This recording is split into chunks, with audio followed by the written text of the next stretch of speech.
ngalan ng Ama, at ng Anak, at ng Diyos Espiritu Santo. Amen. Sumainyo ang Panginoon. At sumayo rin. Mga kapatid, nasa ikalawang linggo po tayo ng Kwaresma. Pagpapatuloy po natin ang ating paglalakbay patungo po sa muling pagkabuhay ng ating Panginoong Jesucristo. Mga kapatid, aminin po natin ang ating mga kasalanan upang tayo maging marapat kumanap sa banal na pagdiriwang. Ipinadala ka upang pagalingin ang mga nagsisisi. Panginoon, kaawaan mo kami. Panginoon, kaawaan mo kami. Dumating ka para tawagin ang mga makasalanan. Kristo, kaawaan mo kami. Kristo, kaawaan mo kami. Ikaw ay naluluklok sa kanan ng Diyos Ama para mamagitan sa amin. Panginoon, kaawaan mo kami. Panginoon, kaawaan mo kami. Kaawaan tayo ng makapangyarihang Diyos, patawarin tayo sa ating mga kasalanan at patnubayan tayo para sa buhay na walang hanggan. Amen. Manalangin po tayo. Ama naming makapangyarihan, inuutos mong pakinggan namin ang minamahal mong anak na iyong kinalulugdan. Kami naway makapakinabang sa iyong salita upang sa pagdalisay nito sa aming kalooban, kami ay lumikaya sa pagkakita sa iyong liwanag. Sa pamamagitan ni Jesucristo, kasama ng Espiritu Santo, magpasa walang hanggan. Amen. Pagbasa mula sa aklat ng Henesis. Noong mga araw na iyon, sinubok ng Diyos si Abraham. Tinawag siya ng Diyos at tumugon naman siya. Sinabi sa kanya, "Isama mo ang pinakamamahal mong anak na si Isaac at magpunta kayo sa lupain ng Moria. Umakyat kayo sa bundok na ituturo ko sa iyo at ihandog mo siya sa akin." Pagsapit nila sa dakong itinuro ng Diyos, gumawa ng dambana si Abraham. Nang sasaksakin na niya ang bata, tinawag siya ng anghel ng Panginoon at mula sa langit ay sinabi, "Abraham, Abraham, huwag mong patayin ang bata. Huwag mo siyang saktan. Naipakita mo ng handa kang sumunod sa Diyos sapagkat hindi mo ipinagkait sa Kanya ang kaisa-isa at pinakamamahal mong anak." Paglingon niya'y may nakita siyang isang lalaking tupa na ang mga sungay ay napasabit sa mga sanga ng kahoy. Ito ang kinuha ni Abraham at inihandog kapalit ng kaniyang anak. Mula sa langit, nagsalitang muli kay Abraham ang anghel ng Panginoon. Wika nito, "Akong Panginoon ang nangangako sa iyo. Yamang hindi mo ipinagkait sa akin ang kaisa-isa mong anak, pagpapalain kita.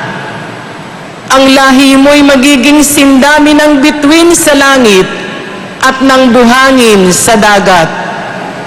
Lulupigin nila ang mga lungsod ng kanilang mga kaaway.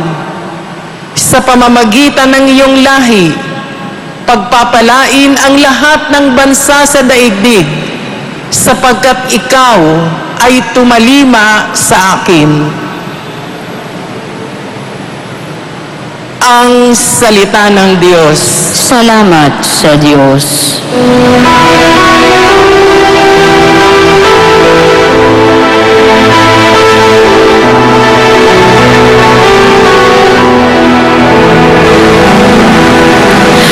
Sa piling ng buong mahal, ako'y laging mamumuhay. Sa piling ng buong mahal, ako'y laging mamumuhay. Laging buhay ang pag-asa, patuloy ang pananalig. Bagamat ang aking sabi, ako'y ganap ng nalupig. Masakit sa kalooban ng puon kung may papanaw. Kahit ito ay iisa, labis siyang magdaramdam.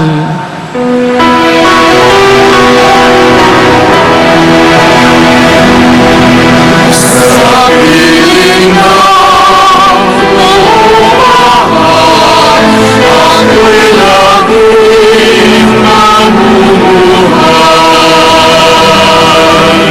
Panginoon, naririto akong inyong abang lingkod. Katulad ng aking ina, maglilingkod akong lubos. Yamang ako'y iniligtas, kinalinga at tinubos.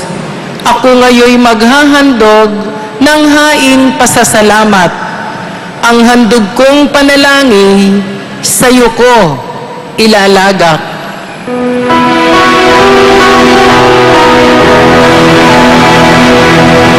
Sa piling ng lumahan, ako'y laging namumuhay.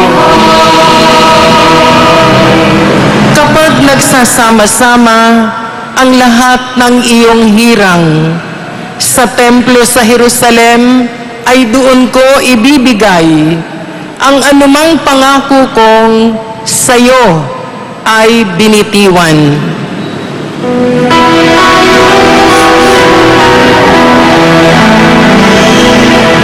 Sa piling ng lumahan, ako'y laging namumuhay. Sa piling ng lumahan, ako'y laging namumuhay.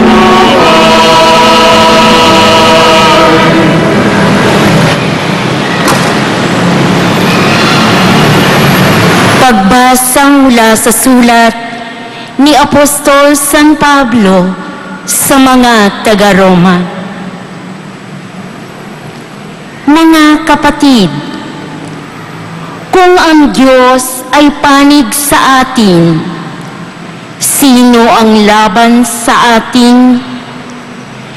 Hindi niya ipinagkait ang sarili niyang anak, kundi ibinigay para sa ating lahat. Kung naipagkaloob niya sa atin ang kanyang anak, hindi ba niya ipagkakaloob sa atin ang lahat ng bagay, kasama ng kanyang anak? Sino ang maghaharap ng sakdal laban sa mga hinirang ng Diyos? Gayong ang Diyos ang nagpapawalang sala sa kanila. Sino nga ang hahatol ng kaparusahan? Si Kristo Jesus bang nasa kanan ng Diyos? Siya pa nga ang namatay at muling binuhay at ngayoy namamagitan para sa atin. Ang salita ng Diyos. Salamat sa Diyos.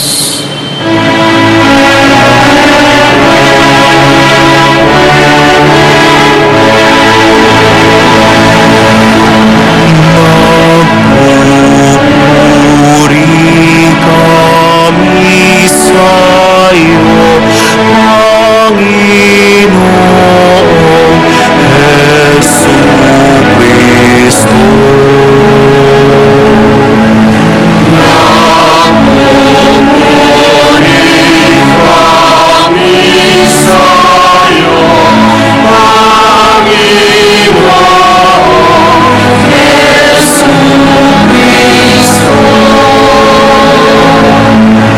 Sa ulap na maliwanag, ito ang siyang pahayag. Ang Diyos Ama na nangusap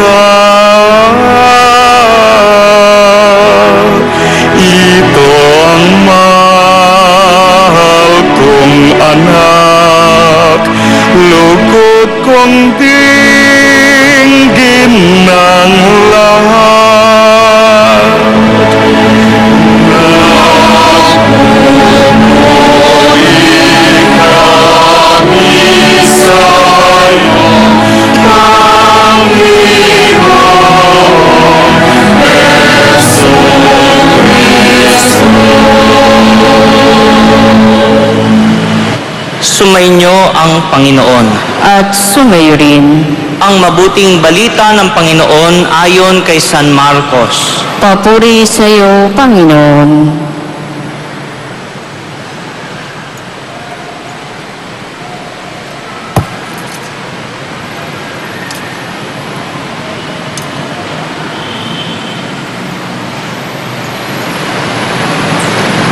Noong panahong iyon, umakyat si Jesus sa isang mataas na bundok. Wala siyang isinama, kundi sina Pedro, Santiago at Juan.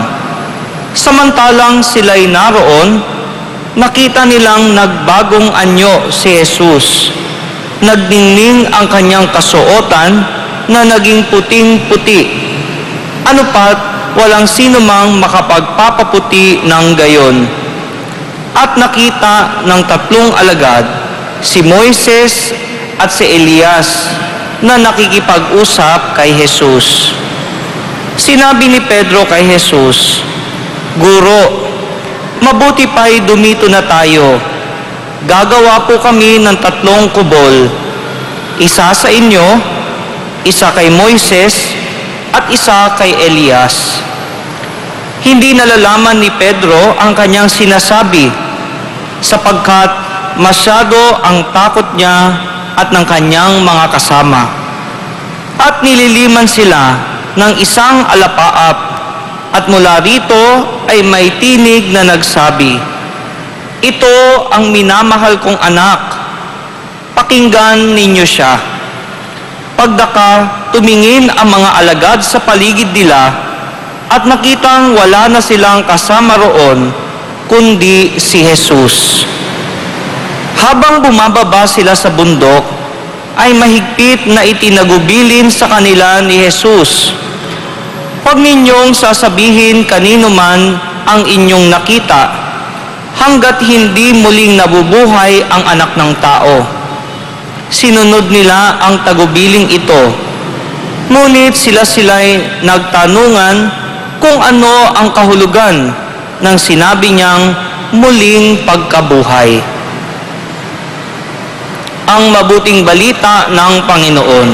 Pinupuri ka namin, Panginoong Hesukristo.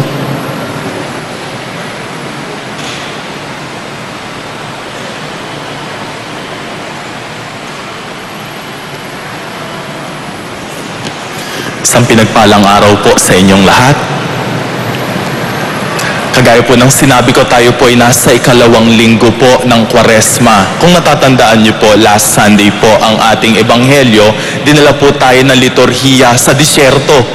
Dahil natatandaan natin ng si Kristo po, dinala ng Espiritu at siya ay dinala sa ilang upang tuksuhin, no? At ngayon naman po ang liturhiya naman po, dinadala tayo sa ibabaw ng bundok. Katulad po nila Pedro at ang iba pang mga disipulo. Sa bundok naman po. Bakit po ba? Bakit dinala ni Kristo ang mga disipulo sa bundok? Ano ang dahilan?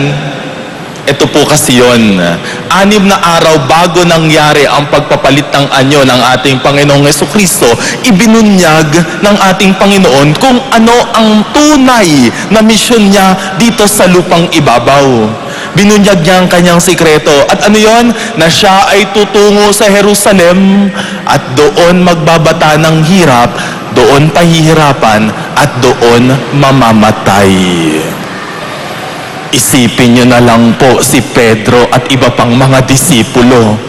Kilala nila si Kristo, isang magaling na tao na gumagawa ng maraming himala, nagpapagaling ng mga may sakit, nagpapalayas ng mga demonyo, at isang araw sasabihin ni Jesus, "Ako ay pahihirapan at ako ay mamamatay." Hindi kaya't pwedeng sabihin ni Pedro, "Teka, iniwan namin ang aming pamilya para ikaw ay sundan dahil alam namin ikaw ang sagot sa aming mga problema." Yun ang umiikot sa isipan ng mga disipulo. At kasama ng kalituhan na yon, mayroong takot sa kanilang puso. Natatakot sila. Hindi naman pala ito yung pag-asa ng bayan. Hindi naman pala ito ang sasagip sa ating kalagayan. Pero si Jesus, alam niya kung ano ang nasa laman, nasa loob ng puso ng mga disipulo, kaya dinala sila sa ibabaw ng bundok ng Tabor. At doon ipinakita ni Jesucristo ang kanyang kaluwalhatian. Nagbagong anyo ang ating Panginoon, pusilak at nakakasilaw.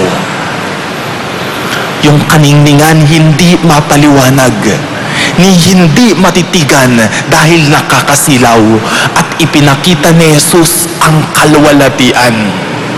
Sabi niya, ito yung direksyon, ito yung pupuntahan ko, yung kaluwalhatian ng Ama. At doon narinig ng mga disipulo ang tinig ng Ama, ito ang aking Ama, ito ang aking anak, kinalulugdan ko siya. This is my beloved Son, in whom I am well pleased. My dear brothers and sisters, napakaganda ng pagbasang ito para sa atin Dahil alam ko marami sa atin, may mga buhay na pinagdadaanan na punong-puno ng problema.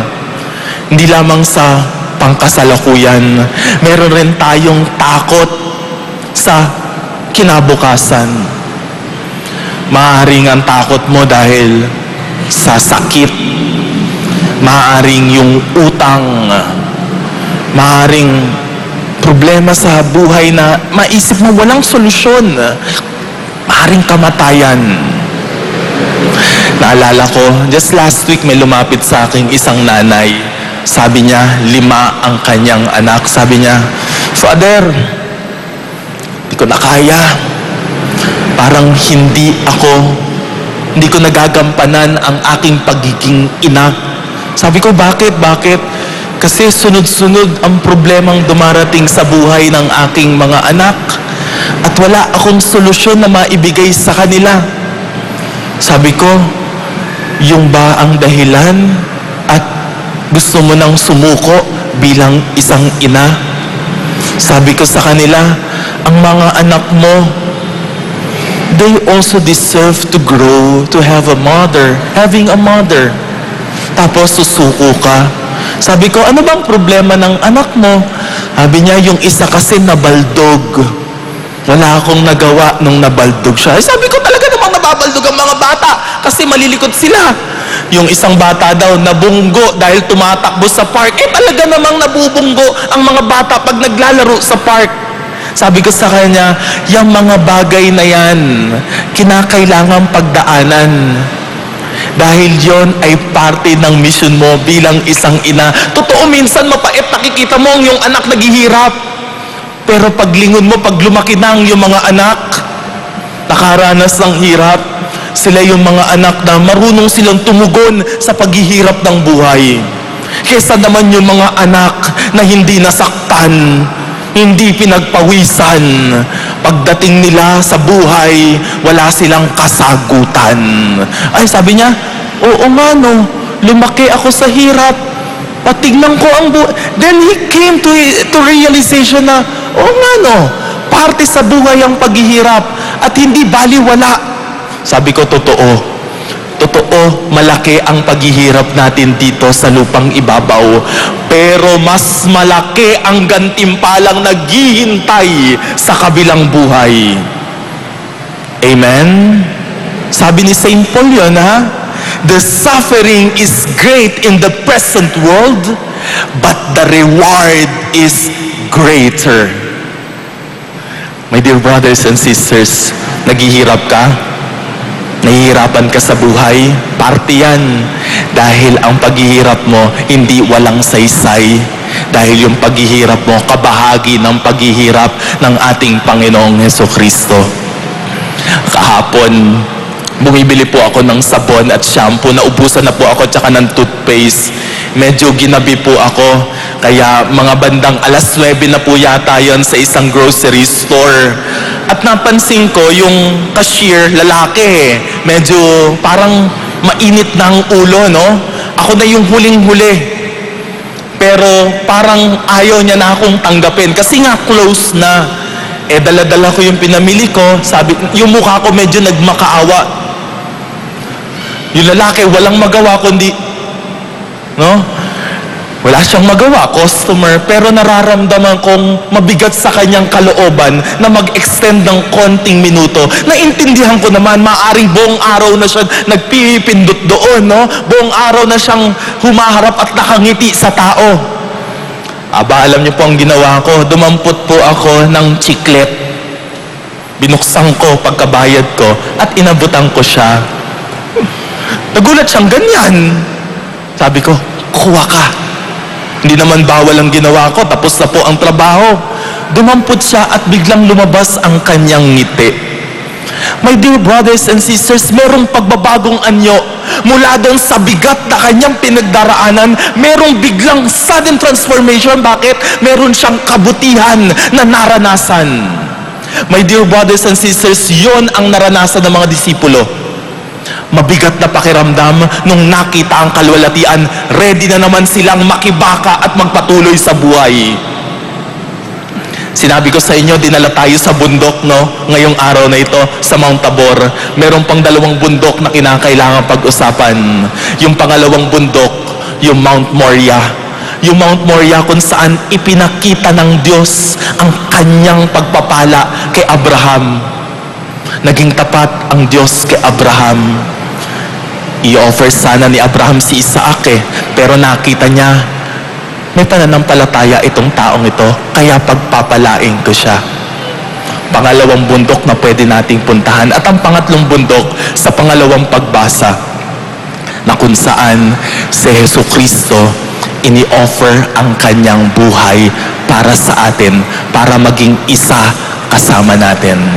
My dear brothers and sisters, isa lang naman ang pinupunto ng ebanghelyong ito, na this world is not the end for everyone. This is just a temporal life na binigay ng Diyos. Meron tayong pupuntahan. Langit yon, kapatid. Sa iyong pakikibaka, hayaan mo na samahan ka ng Diyos upang tuluyan tayong makarating doon sa buhay, sa kaharian, sa kapahingahan, sa kaligayahan na gusto niyang ipagkaloob sa bawat isa. Tahimik muna nating pagnilayan ang mga salitang ating napakinggan.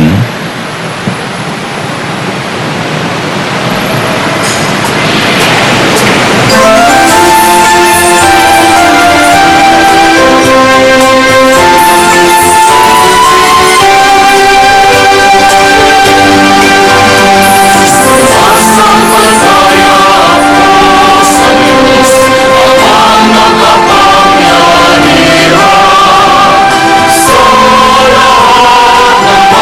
may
Minamahal ko mga kapatid, idalangan natin ang mga naglalakbay ngayong Kwaresma patungo sa pagbabagong buhay. Ang ating itutugon po, malakas sa tugon po.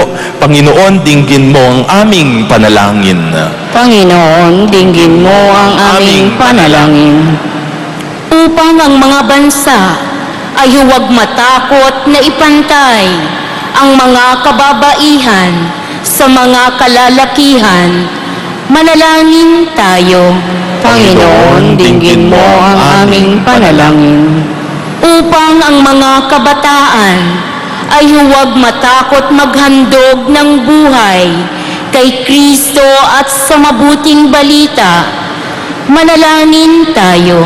Panginoon, dinggin mo ang aming panalangin. Upang ang mga laiko ay huwag matakot sumunod sa lahat ng ipinag-uutos ng Poong Jesus Nazareno, manalangin tayo. Panginoon, dinggin mo ang aming panalangin.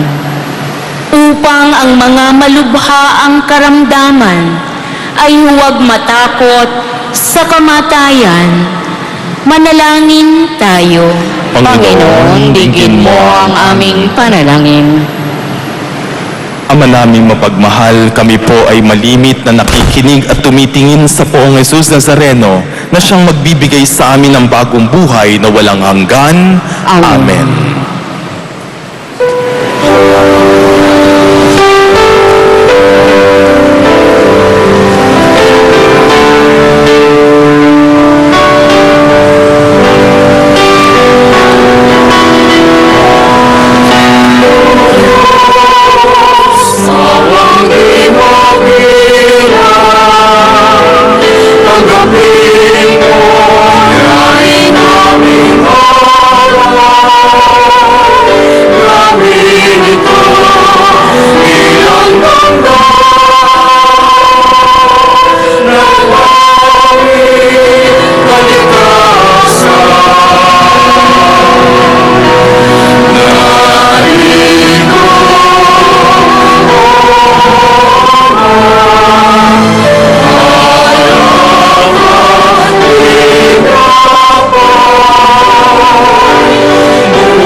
Manalangin kayo mga kapatid upang pag-ain natin kalugdan ng Diyos samang makapangyarihan.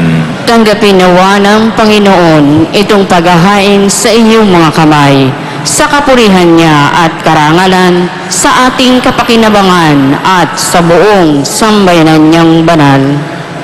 Ama naming lumikha, ang paghahaing ito ay magdulot nawa ng kapatawaran ng aming mga kasalanan at magpabanal sa aming buong katauhan para sa pagdiriwang ng Pasko ng pagkabuhay sa pamamagitan ni Jesucristo kasama ng Espiritu Santo magpa sa walang hanggan. Amen. Sumainyo ang Panginoon. At sumayo rin. Itaas sa Diyos ang inyong puso at diwa. Itinaas na namin sa Panginoon. Pasalamatan natin ang Panginoong ating Diyos. Marapat na siya ay pasalamatan. Ama naming makapangyarihan, tunay ngang marapat na ikaw ay aming pasalamatan sa pamamagitan ni Jesucristo na aming Panginoon nang maipagtapat niya sa mga alagad na siya'y laang mamatay para sa lahat. Sa kanila'y kanyang ipinamalas ang kanyang sariling puspos ng liwanag. Ang iyong mga utos at mga propeta ay pawang mga tagapagpatunay niya sa pagkakatalaga para sa kapwa ay magdusa, upang akayin ang lahat sa pagkabuhay na maligaya. Kaya kaisa na mga anghel na nagsisiawit ng papuri sa iyo nang walang humpay sa kalangitan, kami nagbubunyi sa iyong kadakilaan.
Ama naming banal, ikaw ang bukal ng tanang kabanalan, kaya't sa pamamagitan ng iyong Espiritu, gawin mong banal ang mga kaloob na ito upang para sa amin maging katawan at dugo ng aming Panginoong Jesucristo. Bago niya pinagtiis ang kusang loob na maging handog, ginawa kanya ang tinapay, pinasalamatan kanya. Pinaghati-hati niya yon, iniabot sa kanyang mga alagad at sinabi, "Tanggapin niyo lahat ito at kanin. Ito ang aking katawan na ihahandog para sa inyo."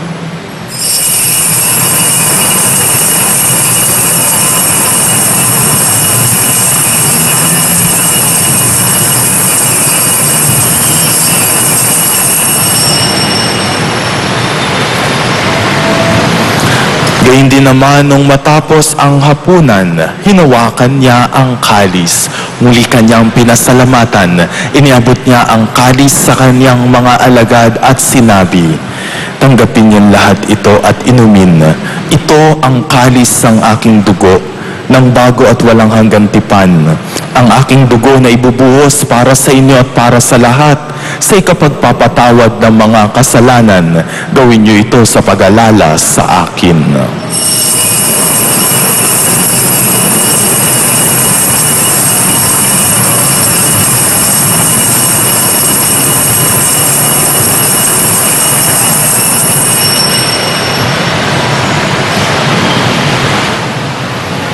Ipagbunyi natin ang misteryo ng pananampalataya.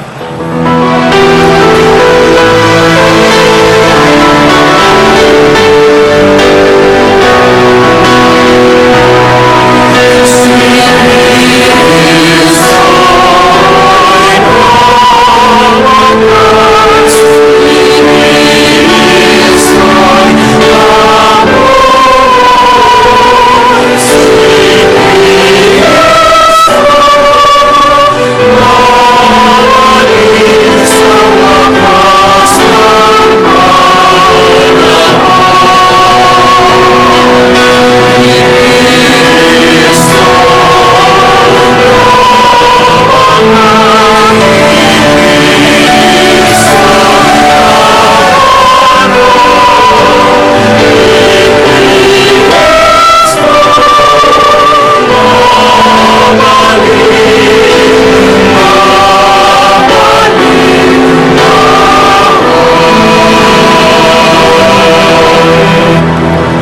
ginagawa namin ngayon ang pag-alala sa pagkamatay at muling pagkabuhay ng iyong anak, kaya tinaalay namin sa iyo ang tinapay na nagbibigay buhay at ang kalis na nagkakaloob ng kaligtasan. Kami nagpapasalamat dahil kami yung minarapat at tumayo sa harap mo para maglingkod sa iyo. Isinasamo namin kami magkasalo-salo sa katawan at dugo ni Kristo ay mabuklod sa pagkakaisa sa pamamagitan ng Espiritu Santo. Ama, lingapin mo ang iyong simbahang laganap sa buong daigdig. Puspusin mo kami sa pag-ibig kaysa ni Francisco na aming Papa at ni Luis Antonio na aming Obispo at ng Tanang Kaparian. Alalahanin mo rin ang mga kapatid naming nahimlay nang may pag-asang sila'y muling mabubuhay. Gayon din ang lahat ng mga pumanaw. Kaawaan mo sila at patuloyin sa iyong kaliwanagan. Kaawaan mo at pagindapatin kaming lahat na makasalo sa iyong buhay na walang wakas.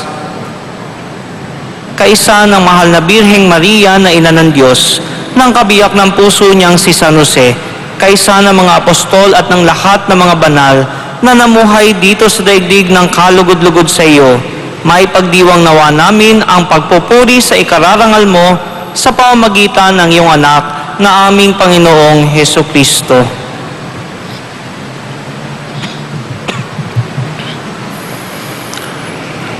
Sa pamamagitan ni Kristo, kasama niya at sa Kanya, ang lahat ng parangal at papuri ay sa iyo, Diyos Amang makapangyarihan, kasama ng Espiritu Santo,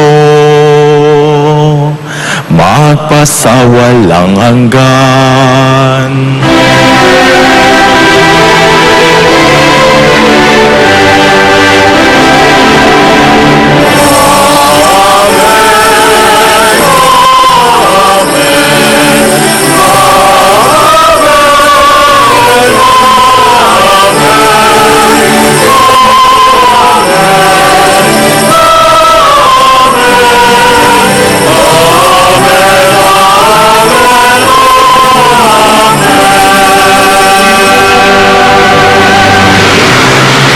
Sa tagubilin ng mga nakagagaling na utos sa turo ni Jesus sa Panginoon natin at Diyos, ipahayag po natin ng lakas loob.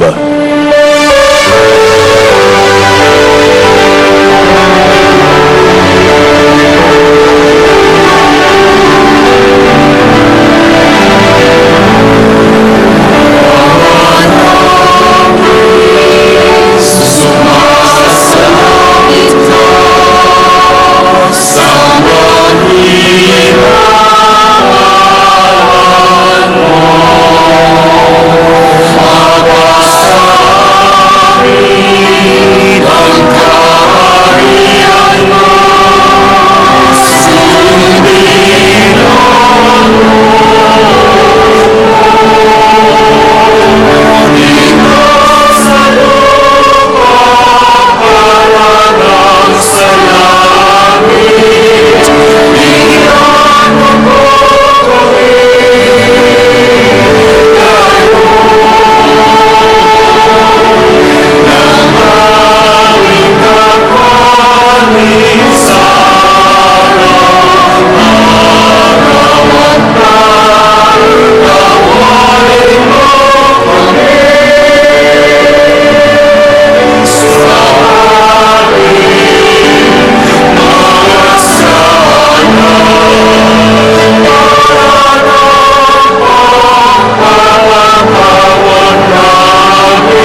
Hinihiling namin kami yatya sa lahat ng masama pagkalooban ng kapayapaan araw-araw, iligtas sa kasalanan at ilayo sa lahat ng kapahamakan. Samantalang aming pinananabigan ng dakilang araw ng pagpapahayag ng tagapagligtas naming si Jesucristo.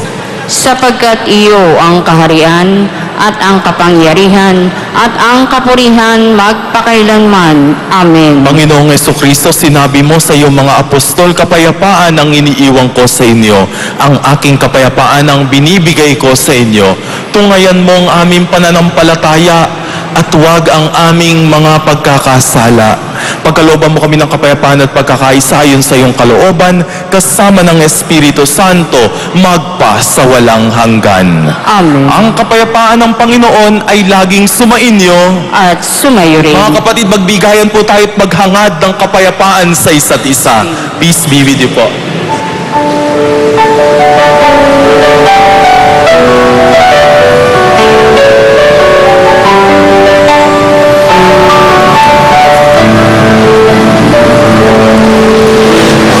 Kordero ng Diyos na nagalis ng mga kasalanan ng sanlibutan.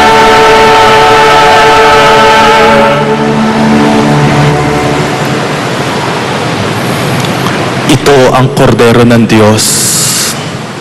Ito ang nag-aalis ng mga kasalanan ng sanlibutan.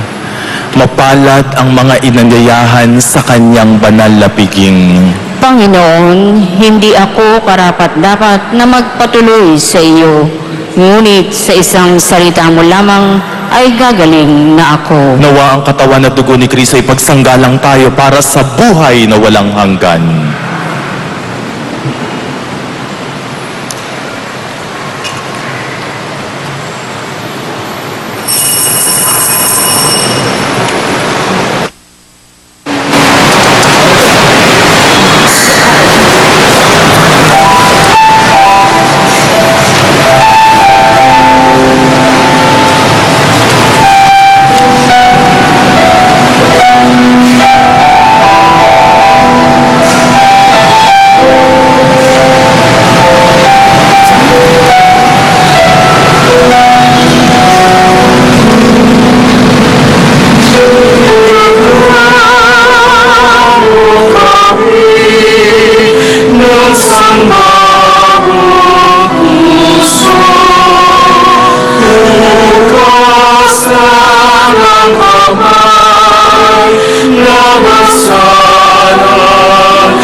Manalangin po tayo. Ama naming mapagmahal, kaming pinapakinabang mo sa dakilang pagliliwanag sa pagbagong anyo ng iyong anak, ay tumatanaw ng utang na loob sa iyo sapagkat kahit ngayon pa man sa lupang ibabaw, pinapagsalo mo na kami sa kariktan ng kalangitan sa pamamagitan ni Jesucristo kasama ng Espiritu Santo magpa sa walang hanggan. Amen. Magsiluhod po ang lahat para sa Operatio Operata para sa kapayapaan. Panginoon ng kapayapaan, inilalapit namin sa iyo ang aming pangangailangan. Bigyan mo po kami ng kamalayan sa pagkawasak na dulot ng karahasan at terorismo sa aming daigdig ngayon. Pagkalooban mo kami ng kakayang itaguyod ang kabutihan, katarungan, pag-ibig at kapayapaan sa aming pamayanan. Buksan nawa namin ang aming mga kamay para tanggapin ang aming mga kapatid. Mamayani nawa sa amin ang paglilingkod sa aming kapwa, sa mga nawawalan ng pag-asa, nawa maipaabot ang mabuting balita, sa mga nasasaktan dulot ng pagkahiwa-hiwalay, nawa magkaroon ng paghilom buhat ng pagkakabuklod-buklod. Sa harap ng pagkukunwari at kasinungalingan, nawa kami ay mapalaya ng iyong katotohanan. Sa harap ng kagustuhang maghiganti, nawa magkaroon ng paghilom at pagpapatawad. Tulungan ninyo kaming maipalaganap ang mabuting balita ng kapayapaan sa gitna ng pagkakaiba-iba ng pananampalataya at lahing pinag-ugatan. Turuan ninyo kaming isabuhay ang awa at pagmamalasakit sa isa't isa. Sapagkat sa pagtulad lamang sa iyo, Panginoon ng kapayapaan, aming matatagpuan ang buhay na magpapanibago sa aming daigdig at magdadala ng kapayapaan at pagkakaisa sa aming lahat, magpa sa walang hanggan. Amen. Magsiupo po ang lahat.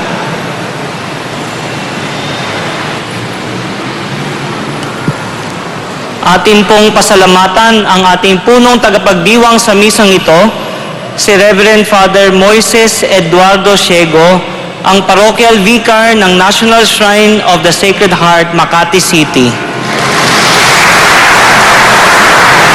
Salamat po. Ang imahin po ng mahal na poong Nazareno ay magkakaroon ng mga pagbisita sa mga sumusunod na parokya. Sagrada Familia Parish, San Jose del Monte, Bulacan, mula ika-12 hanggang ika-16 ng Marso. De La Salle College of St. Benilde, Taft Avenue, Manila, mula ika-18 hanggang ika-20 ng Marso. Jesus the Nazarene Parish, Binmaley, Pangasinan, mula ika-22 hanggang ika-24 ng Marso. Diocese of Lawag, through Bishop Renato Mayugba, mula ika-24 hanggang ika-30 ng Marso. Santo Niño de Praga Parish, Coello Antipolo, mula ika-27 hanggang ika-31 ng Marso. Maraming salamat po. Sumainyo ang Panginoon. At sumayo rin. Yumuko po kayo tanggapin ang pagbabasbas para sa mga deboto. Mahal na pong Jesus Nazareno, inihayag mo sa pamamagitan ng krus ang walang maliw na pag-ibig ng Diyos sa sangkatauhan. Pakinggan mo ang kahilingan ng iyong angkan na nagsusumamo sa iyo. Makantab na nila ang iyong katugunan at tanggapin ang kasagutan na may utang na loob na tinatanaw. Basbasan din po ninyo ang daladala nilang imahen at dasalan. Sa pamamagitan ng bendisyon na ito, naway maalala nilang pangako nila noon sa binyag na ikaw ay kanilang iibigin at paglilingkuran bilang Panginoon magpa sa walang hanggan. Amen. At pagpalaing kayo, ang inyong pamilya, lahat ng inyong gagawin at desisyon ng makapangyarihang Diyos Ama, Anak at Espiritu Santo. Amen. Tapos na po ang banal na pagdiriwang, umayo po kayo, taglayin ang kapayapaan ni Kristo. Salamat sa Diyos.